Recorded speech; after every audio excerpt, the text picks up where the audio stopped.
Welcome, everybody. My name is Sarah Booth, and I'm the director of the Human Nutrition Research Center on Aging at Tufts University. It is such an honor and a pleasure to introduce our speaker today, Dr. Bess Dawson-Hughes. Dr. Dawson-Hughes is a senior scientist at the HNRCA and is internationally renowned for her research on bone health.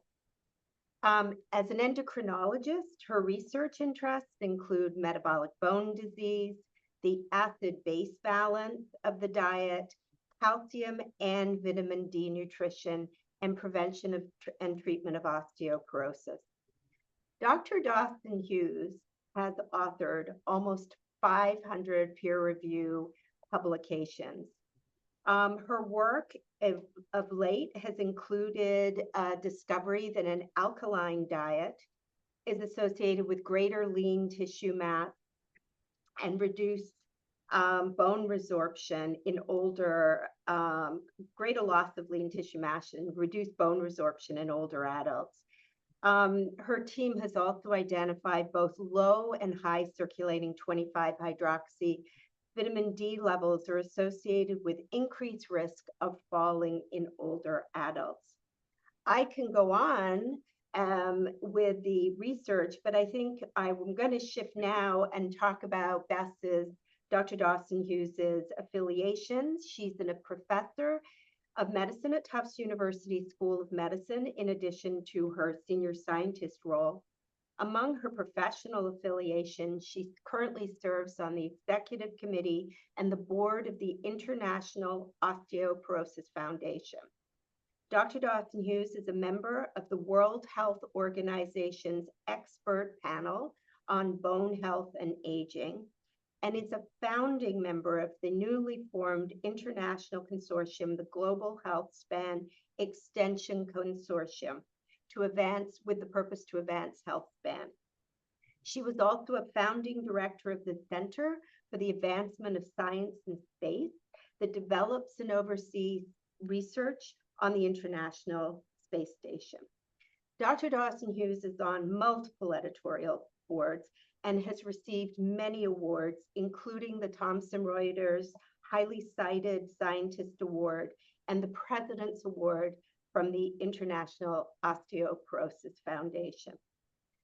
I'm very excited to listen to Dr. Dawson's talk today, which is going to be an update on vitamin D and calcium for musculoskeletal health in older adults. Bess, take it away. Thank you. Thank you very much, Sarah, for a generous introduction. I'm going to focus my comments today on the role of vitamin D and calcium in the prevention of falls and fractures in older adults. This is not going to be a complete review of everything that was ever written, but I am selecting high-quality studies in order to make several points as we go. We will look at the effects first of calcium and D on risk of falling, then risk of fracture, proposed mechanisms, and wrap it up with global implications. As we start this journey, I would like for you to be thinking about clinical trials. We're going to be discussing mainly clinical trials from two perspectives. First, their internal validity, which is related to the degree to which they may have biases. This relates to randomization, blinding, adherence, retention, etc. In other words, what was the quality of the implementation of the trial? Then there is the other aspect, which is external validity, and it relates to the relevance of the question, the appropriateness of the study population to answer that question, the interventions, the measurements, and so forth. Now, as we go through the presentation today, I'm going to be referring to the National Academy of Medicine cutoffs for 25-hydroxy vitamin D levels. This is the clinical measure of vitamin D deficiency, insufficiency, sufficiency, and a level that the National Academy has set as a potential concern. So the sweet spot here in this set of numbers is the 20 to 50 nanogram per milligram sufficient range. We will start with falls, but I want to make you aware of a couple of background items. One is the relationship between age and risk of falling. Falling increases very rapidly as we achieve older and older age categories. Not only does risk of first fall increase, but there is a compounding of multiple falls. Similarly, as a backgrounder, we're looking at the global incidence of hip fractures and their causes. You notice that hip fractures go up very rapidly in older age. The jump between the 70s and being 80 and older is huge. The blue area is the overwhelmingly predominant cause of fractures, and it is falls. So it would make sense that any regimen of calcium and D or anything else that is going to affect falls should also affect hip fracture risk. The two are really tightly linked. Now, one other backgrounder concept before we get to the particulars here is I want to underscore the complexity and the labor intensity and of getting good falls data. So the Prevention of Falls Network in Europe has the following recommendation. I highlight number 2 here. This is very similar to the National Institute on Aging qualifiers. Falls should be recorded using prospective daily falls diary. And there should be a notification system with a minimum of monthly reporting.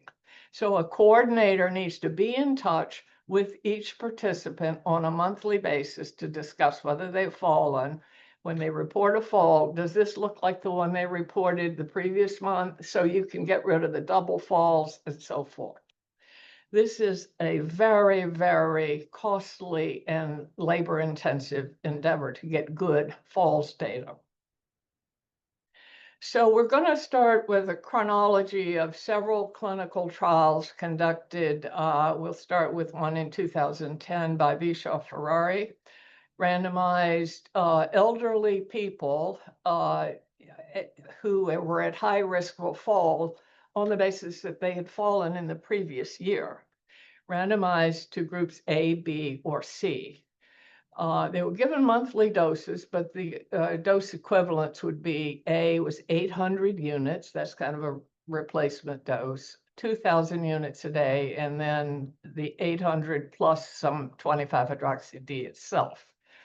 These older individuals were insufficient on average with starting levels of 18, a little bit below 20, the lower boundary of their optimum range. And they achieved levels of 30, 0.4, 40, and 44. Notably, in the bottom red rectangle, you'll see that there were significantly more falls occurring in groups B and C. These groups achieved 25-hydroxy-D levels of 40 and 44. Next one comes from Brazil, postmenopausal women with a fall in the last year. In other words, high risk of falls, good falls assessment. And these women were really insufficient with mean levels of 15 to 16. The D-treated group with 1,000 units reached a level of 27.5, which is good. There were twice as many falls over 9 months in the placebo group as in the D group. And the recurrent fallers, there were about 3 times as many recurrent fallers in the placebo group. Smith and Chris Gallagher at Creighton, had done a multiple dose study in postmenopausal women, looking at doses of D ranging from 400 up to 4,800 units.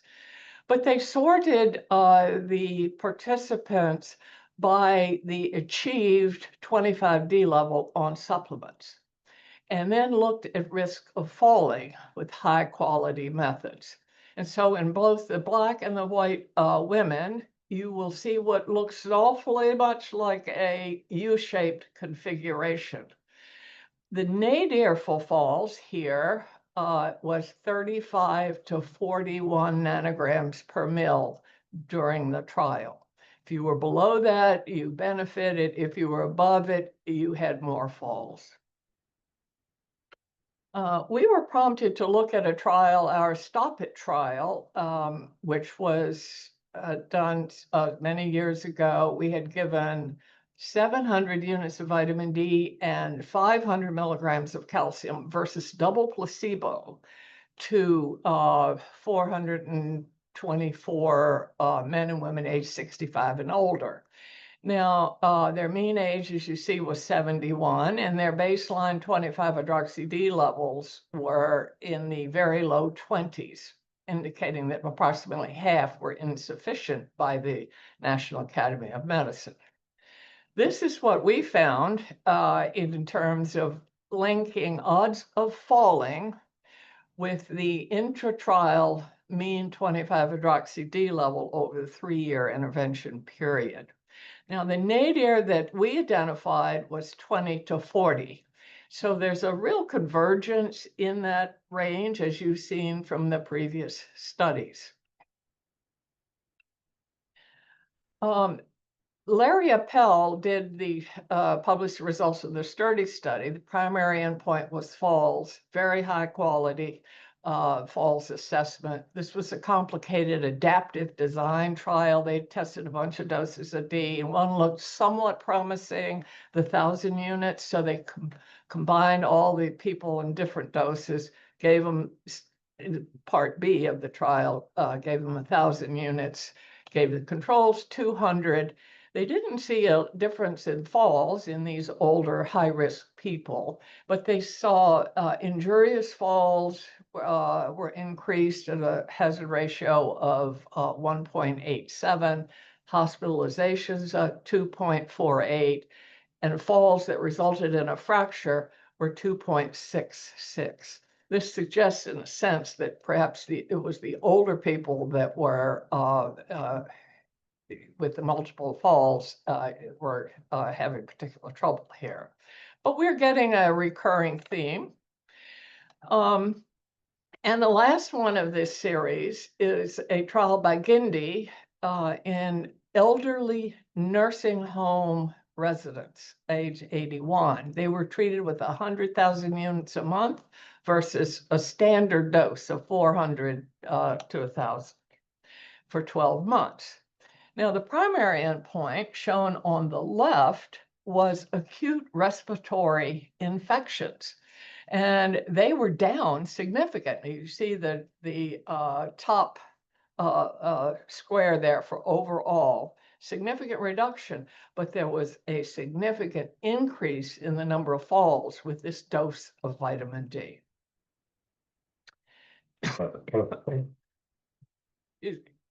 We're now going to turn to fast forward, that is, to the recent mega trials. These I'm defining as trials that of vitamin D that tested more than 5,000 participants per trial. We have 3. We have the VITAL study from the United States, average age 67, almost 26,000 participants. Primary endpoint, cardiovascular disease and cancer. Falls and fractures were an ancillary. In other words, they got another grant to cover those. They were not in the original design. The VITA study in New Zealand, similar age, cardiovascular disease outcome, falls and fractures were secondary. And finally, D-Health is the enormous study in Australia, had mortality as the primary endpoint, and falls and fractures were tertiary. It's really key that we will be looking at falls and fractures in a study that was not designed specifically for those purposes. So the baseline 25-hydroxy-D levels, which in all the earlier trials I showed you were either insufficient or at the very low edge of that boundary, but with sufficiency. Here we have a different picture. We have 30 nanograms per mil in vitals with the range of 20 to 50. They're smack close to the middle of that range. Vita and D health were similarly well entrenched in the sufficient range. You see the doses given, they varied. And the three are sort of trying to get at the same question, but they took place concurrently. Vital was started recruited in 2009, Vita 2 years later, D Health 3 years later, and you see when they were published. So none of these trials learned from the others. It was just this blast of information coming all pretty close together. Now, the environment was changing in the United States at the time that Vital started recruitment. This picture shows the number of publications on the topic of vitamin D by year. And you see that we are, and the red arrow shows when Vital started recruiting, right on the upswing of the D craze. As shown in orange font here, where you see a scientific frenzy, you see a marketplace frenzy. And between 2005 and 2017, vitamin D sales increased 19-fold from 50 million to 936 million. It could come as no surprise that the Vital population had an average 25-hydroxy-D in the middle of the reference range. Now, this is important to note. How, with a trial of 26,000 people, would you get high quality falls data, given that we know you have to be in touch once a month with each participant? Not possible. So this is the way falls were actually assessed in the mega trials. Vital sent out an annual questionnaire about a whole lot of subjects, including, have you fallen in the last year? Vita, New Zealand, have you fallen in the last month? Or sometimes, have you fallen in the last 4 months? They sent that more frequently. That's better, but it's still not a one-to-one contact situation. And D Health asked, have you fallen in the last month annually? So they would capture falls 1 month in the last year, each year. So here we are with the results for falls. Here's Vital. They used 2 or more falls as the outcome, and you'll see no difference whatsoever between the D and placebo groups. Emily Busson in the HNRC core biostatistics and data analysis helped me with simulating the 25-hydroxy-D levels in Vital in response to supplementation. This is based on a subset of the Vital participants who were measured and whom we could use to estimate the means and standard deviations. And with the reference range of the National Academy of Medicine highlighted in the black vertical bars here, you see that the vitamin D, shown in blue, would have moved any people who were insufficient into the sufficient range. Vital, it would have also moved individuals above 50 into the we're concerned it may not be safe range. Now, if by any possibility that upper boundary for the very old is not 50, but if it were 40, as I have pointed to some probability based on the studies we just looked at, you would be rendering half of the vital population in above the range, a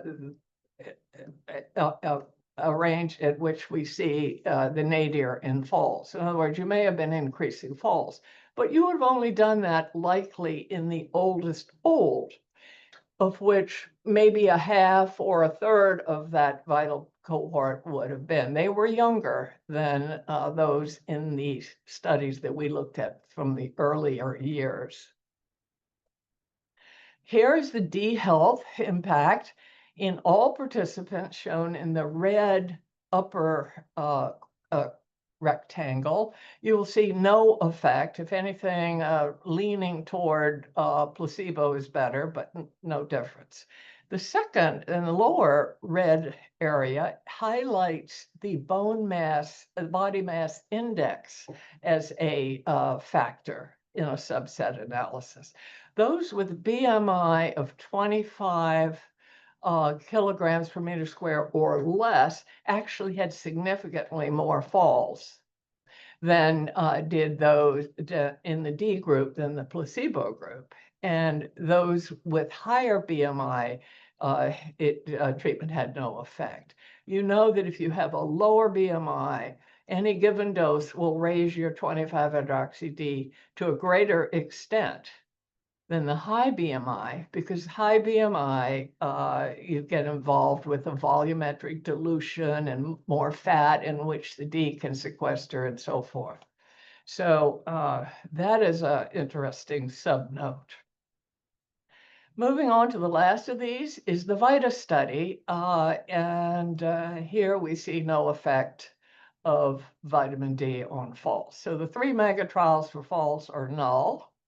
I've had sort of put 2 of them. Remember the Guindy study we looked at? It's on the left with the increased risk. These 2 studies involve populations with similar starting 25D levels.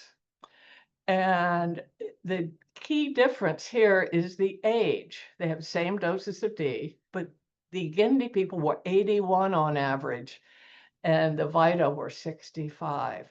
And the effect of D in the 81-year-olds was to more than double their risk of falling, and it had absolutely no effect in the younger adults. So we see Sanders, who had, years ago shown us that if you gave 600,000 units once a year of vitamin D, it increased risk of falls. So that's it for the falls situation. In terms of calcium alone influencing fall risk, we have no direct evidence from clinical trials that bears particularly on this. The calcium trials were looking at bone, not at falls.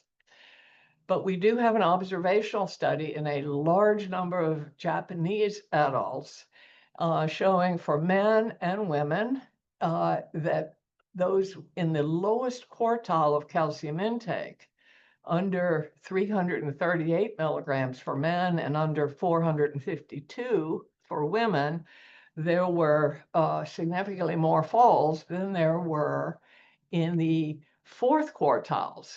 And notice overall how low calcium intake in these Japanese adults was.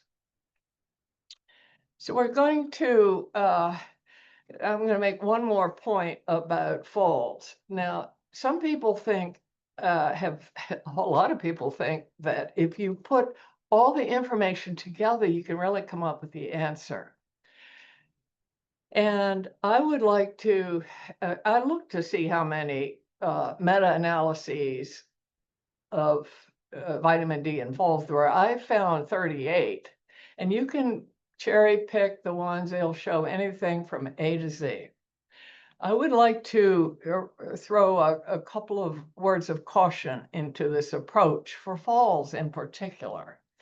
They combine people, participants with different ages, health status, starting D levels, D formulations, doses, dose schedules. Some give calcium with D, others don't. They use different D assays. And a particularly important element is the mega trials, which necessarily employed suboptimum fall assessment methodologies. They carry a lot of weight in meta-analyses because of their enormous sample sizes. So you could get around some of these issues with individual participant level meta-analyses, but you can't get around the methodology limitations of assessing falls that many, particularly the larger studies, incurred. And most meta-analysis performers aren't in the business of cross-calibrating 25-hydroxy-D assays for all of the trials that they are including in their meta-analyses. So beware on meta-analyses is my take. Let's now turn to vitamin D and calcium and fracture risk. Of course, here we are with the landmark study in nursing home residents, a lot of them, over 3,000, in southern France, in Lyon, France.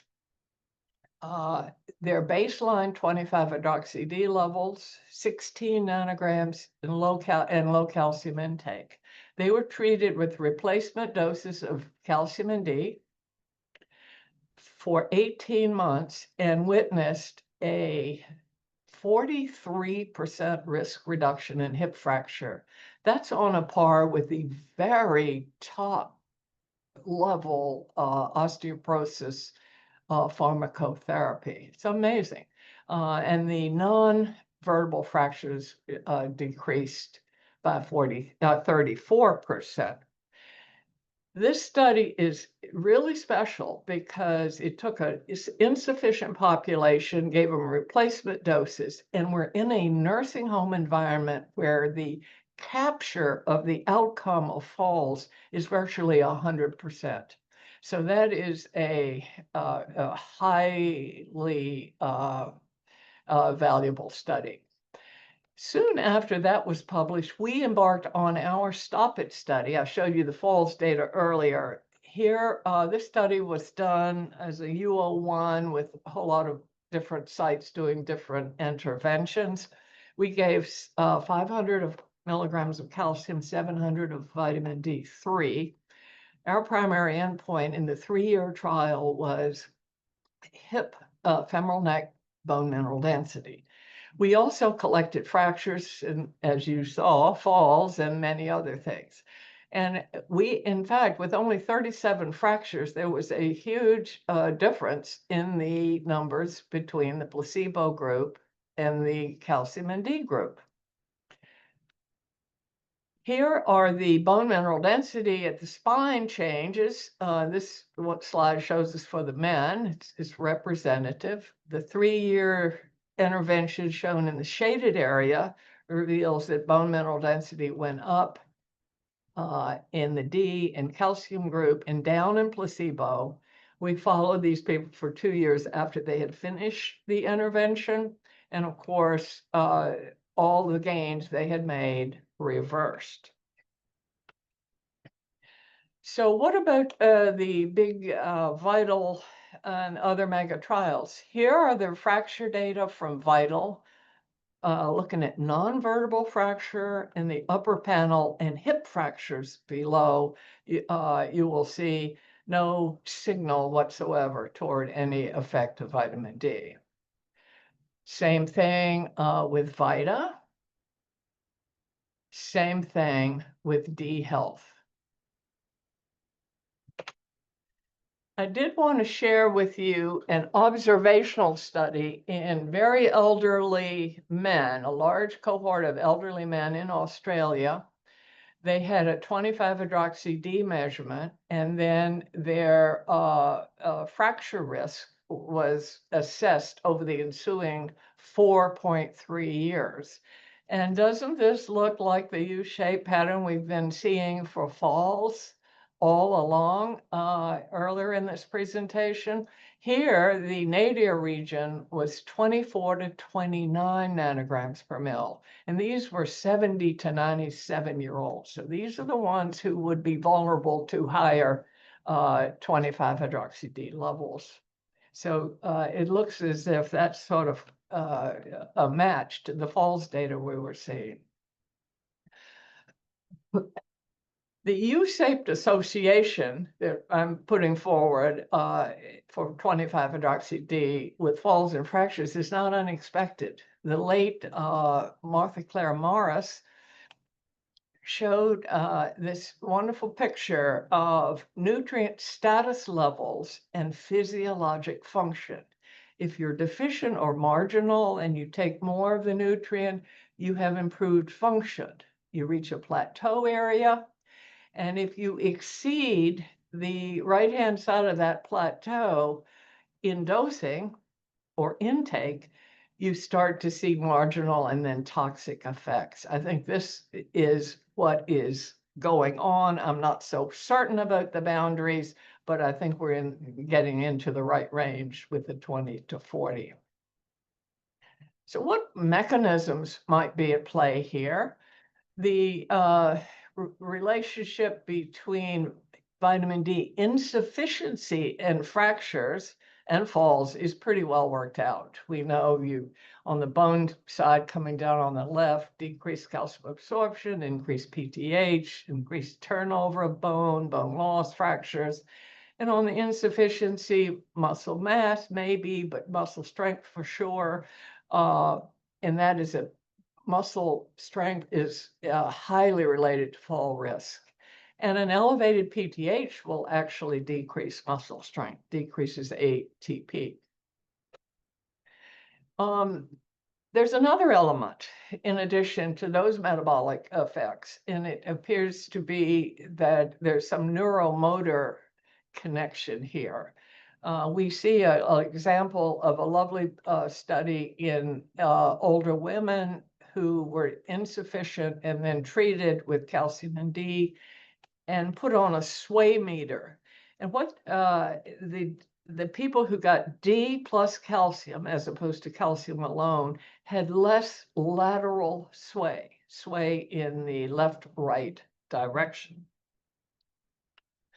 I turn back to that Kangusu study that we looked at for falls earlier. In the bottom panel here, you'll see they also assessed sway, and they found that both anterior, posterior, and lateral sway were decreased by about 35 to 37% in the D compared with placebo group.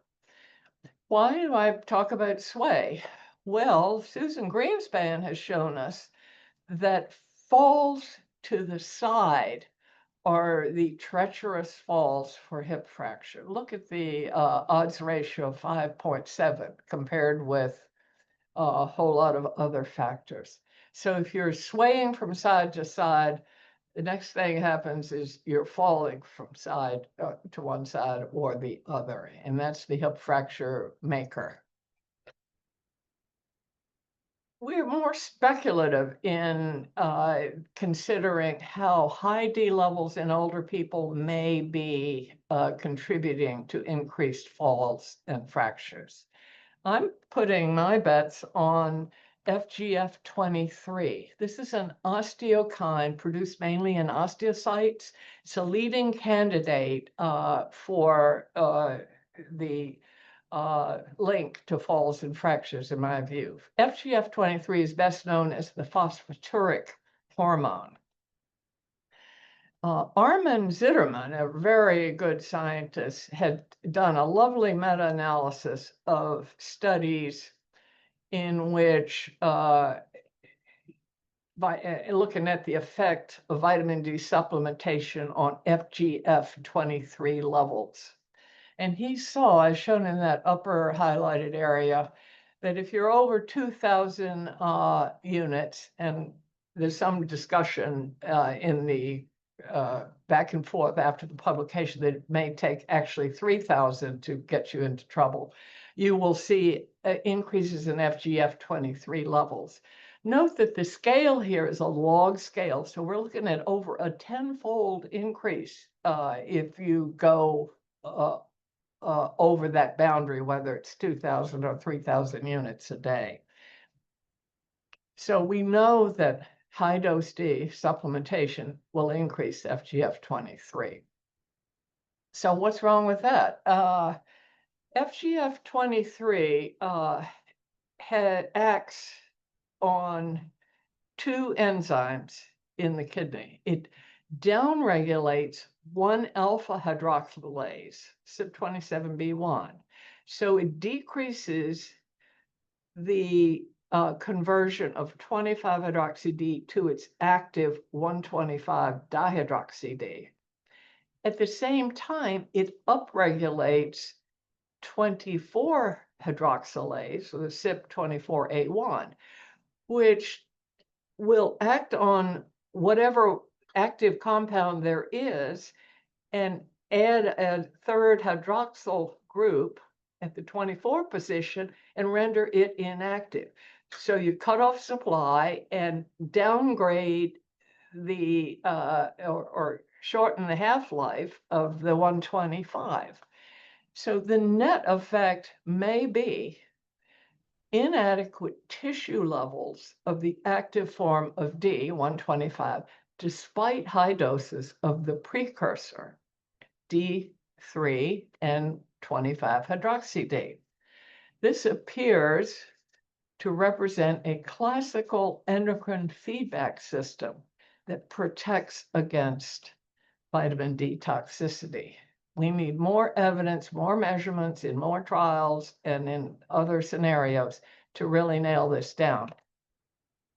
We do know, I found a very interesting study in a group of early ALS patients. This is Lou Gehrig's disease, amyotrophic lateral sclerosis, where you get destruction of muscle fibers that are here and there through the muscle.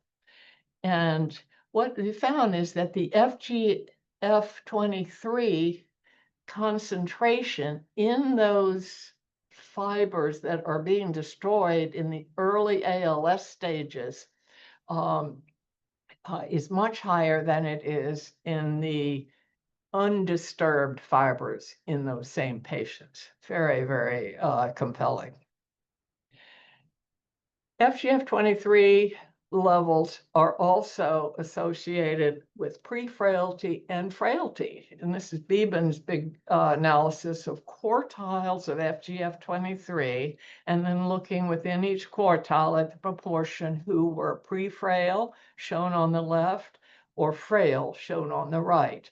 If you have a high FGF23, you're likely to be frail, more likely to be frail, I should say. So it looks like something like this, as I would speculate.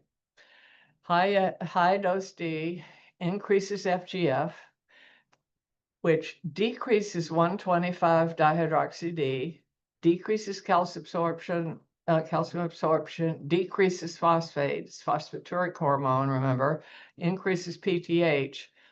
Both the high PTH and low phosphorus reduce muscle strength. They also cause bone loss and fractures. FGF appears to decrease muscle growth, certainly decreases muscle strength, increases risk of falls and fractures. That is what I think is playing out in the high dose D levels trials in older adults. So finally, just to get to the global implications here, going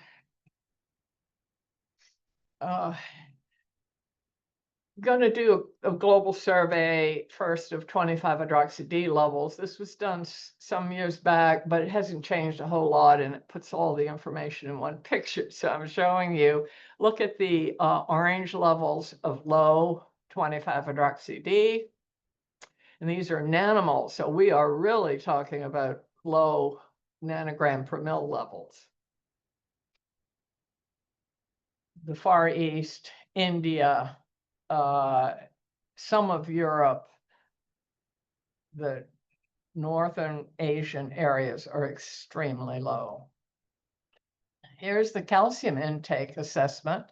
And this was a bit more recent, but still, it's showing us that China, India, Southeast Asia, Japan, much of South America are very low on vitamin D. The gray areas here indicate those places where there's no information available.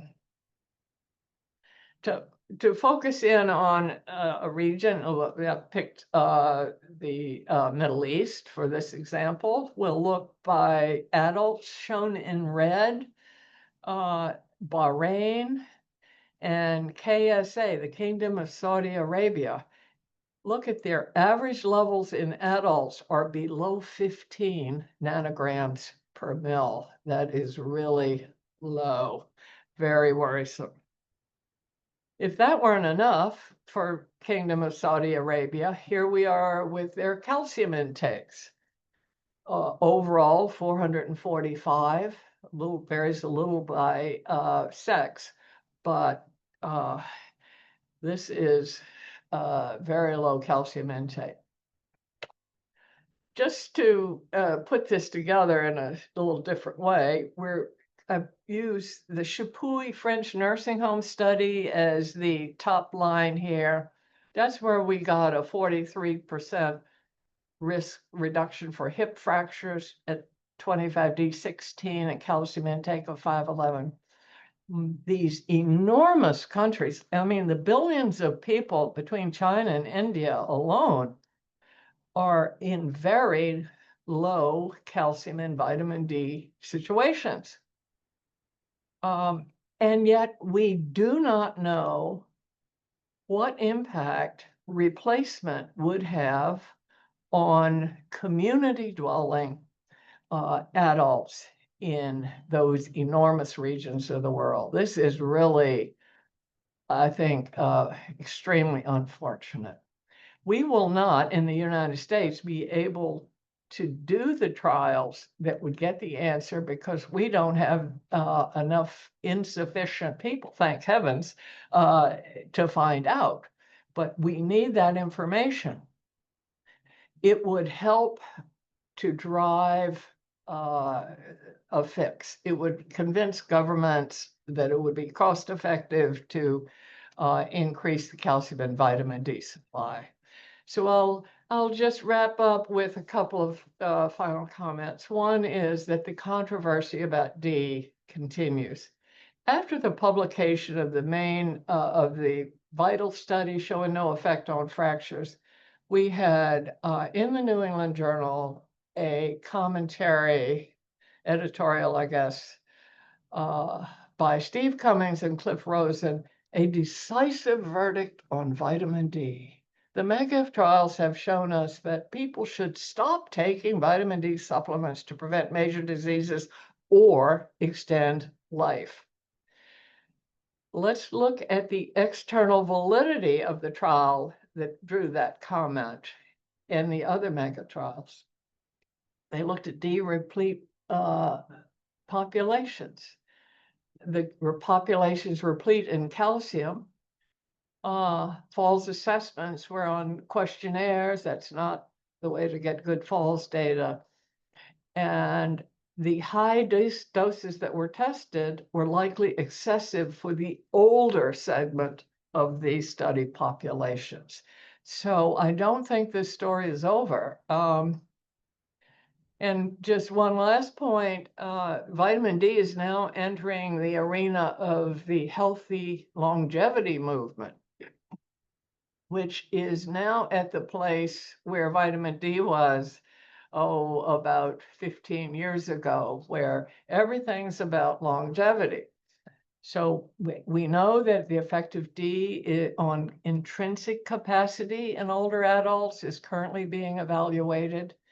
And in a recent issue of AJCN that many of you would have seen, in a subset of vital participants, about 1,000, vitamin D protected telomere length over 4 years. It kept the telomere length from declining at the rate that it declined in the placebo group. Just, I would like to remind you that the primary endpoints in VITAL, in which these 1,000 telomere measurements were made, calcium, cancer, and vitamin and cardiovascular disease were the primary endpoints. Therefore, people with a history of cancer, history of cardiovascular disease, history of serious illness, poor renal function were excluded from the study. In contrast, let's take the D Health study out of Australia. We've been looking at the falls and fractures from, but mortality was their primary endpoint. They used 21,000 participants treated with the same dose, essentially, a little different schedule, but as vital, 2,000 a day. Their exclusions were contained to very small numbers of the general older population that were directed at safety of giving the vitamin D, and these included kidney stones, increased serum calcium or parathyroid level, or sarcoidosis. And in the 21,000 representative sample of Australian population, there was no impact whatsoever of vitamin D on mortality, or shall we say longevity. So conclusions, I think I'm pretty convinced that there is a U-shaped pattern that we need to define in greater detail and with more evidence, particularly on the upper side of the U for falls. There is likely also that pattern for fractures.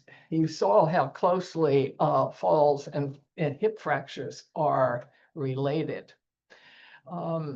I think that the FGF23 is a player up there. It would be very, very important to get a good expansion of our data on that topic, because you might be able to use the FGF23 level to actually tell whether you had reached that threshold or not.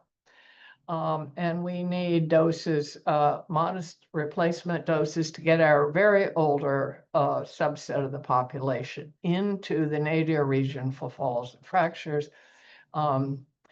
Much of the global population, as you saw, is going to need replacement in calcium and D. We need focused trials in that community dwelling, dually insufficient population in order to affect change in many parts of the world. And I would like to thank you for your attention. Thank you, Beth, so much for disentangling all this confusion in the literature and really providing us with such an elegant interpretation. I just want to remind the audience that you have the Q&A option. Please put your questions in there for Dr. Dawson-Hughes, and we already have questions in. So are you ready, Bess, to answer questions? Okay. So the first is from Alice Lichtenstein. Thank you, Bess, a real eye-opener. As you pointed out, internal validity of assessing falls is of concern in many of these studies, particularly the mega studies. Do you think the more recently available fall sensors will be a better approach to assessing falls? I do think so. I think that they would be a real plus to our assessment. Whether you're really elderly people who are doing a lot of falling will be able to wear them and be reliable in all of the mechanics of that technology. I think that can be managed over time, and I think it would be fantastic. We don't have good examples of that from large trials as yet, but I think that is definitely a promising area. Thank you. Xiangdong asked the question. First of all, he compliments you, Bess. Nice and comprehensive presentation. Thank you. Vitamin A also affects bone health in a complex way. I was wondering if there is a reported human study with increased risk of both falls and fractures by high dose vitamin D supplementation could also affect vitamin A status, in particular in older adults. At the molecular level, excessive levels of either D or A can interfere with each other's activity through the VDR and or RAR, and this could dominate the available RXR proteins. Your observation of FGF23 as a potential mechanism is very interesting because vitamin A, specifically retinoic acid, can regulate FGF23 gene suppression and function. So I think we've got both an answer, a question, and a comment in there. Yeah. We know that excess vitamin A is very damaging to bone. It gives a massive bone resorption. But we also know, as you do, Xiangdong, that the interaction of the active vitamin D compound with the vitamin D receptor involves a interaction with vitamin A. I don't know, I have not seen the mix and match studies that would help to clarify that. It's certainly in a clinical arena, it would be D 2 by 2, vitamin A and vitamin D trial. I don't know of any such data along those lines, so I can't give you a sort of a clinical take on that. Thank you. Our next question is from Chao Lai. Does the range of sufficient 25-hydroxy-D, the U-shaped curve, differ across different populations?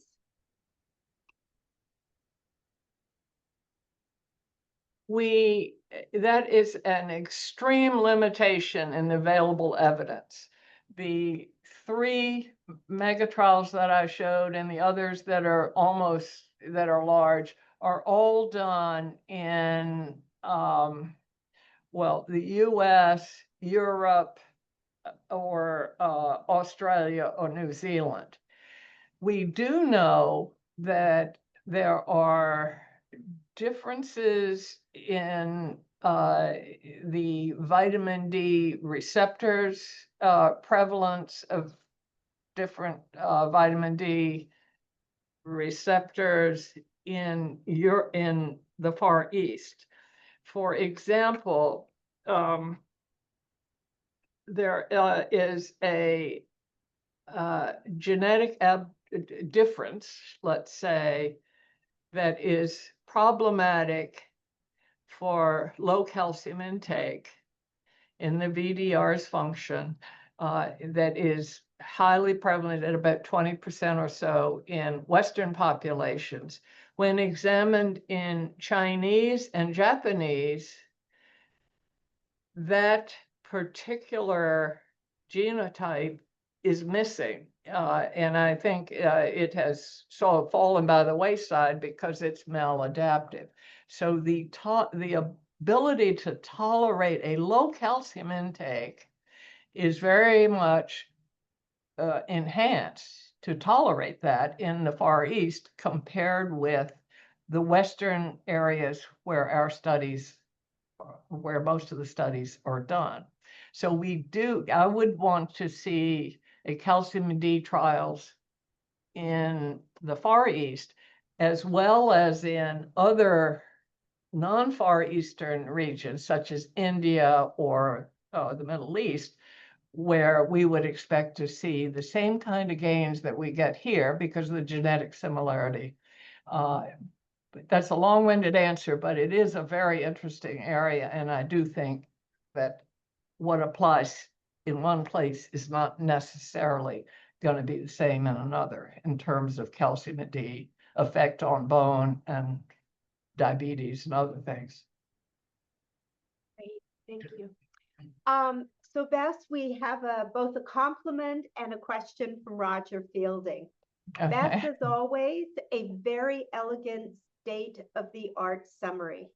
The question is, do you think there is a U-shaped distribution between serum vitamin D and muscle strength?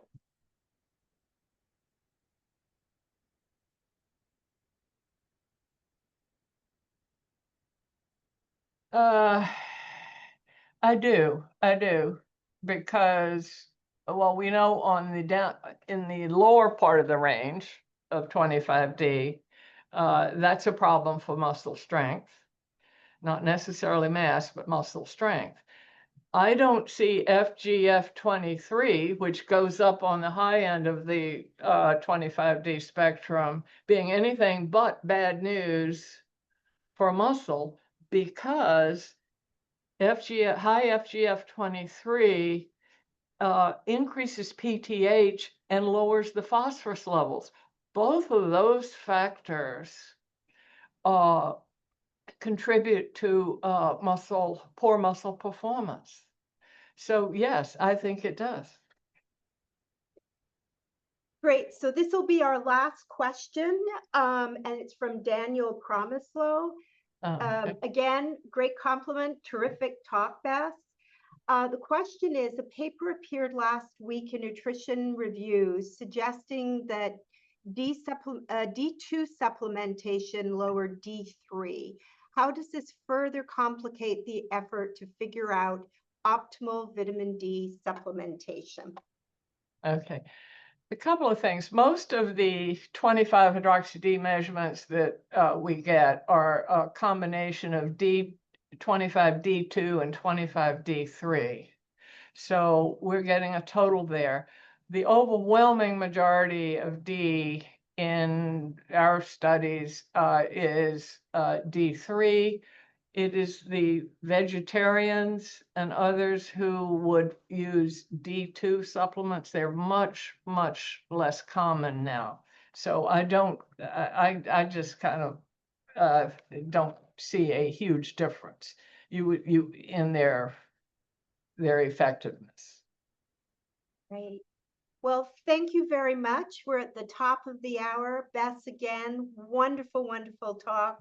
All of us have come away learning something very important. So, and thank you very much to our audience, and we look forward to seeing you at our next week's Monday seminar. Take care and have a wonderful day.